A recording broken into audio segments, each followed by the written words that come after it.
China is patient. It is one of its great strengths.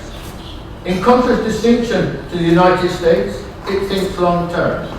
It understands now is not forever. China will be a very different and new kind of great power. Its rise has been remarkably peaceful in a way that the equivalent rise of the United States or indeed the UK, France, Germany and Japan was not. They all fought many wars of expansion. China has not.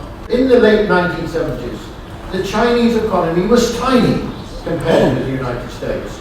The US believed that unless China became a Western-style country with a Western-style political system, its modernization would prove unsustainable.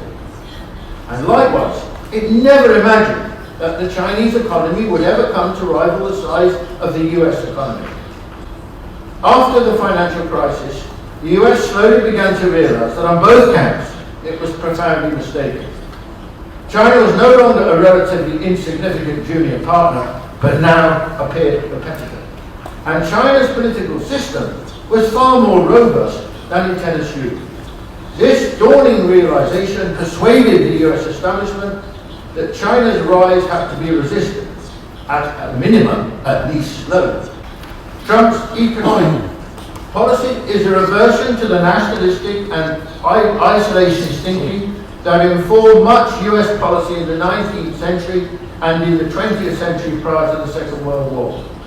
It is now America's response to its declining position in the world and the fear that its dominant position would be usurped by China. We will all be casualties of this new global regime, including, of course, China and the United States. In my view, though, the US will be a much bigger loser in the longer run than China. The US will cut itself off from China, the world's biggest, most dynamic and competitive market, and its competitiveness will suffer greatly as a consequence. China is the rising power, the United States is the declining power. The US's retreat into the autarky and isolationism will only serve to hasten its decline.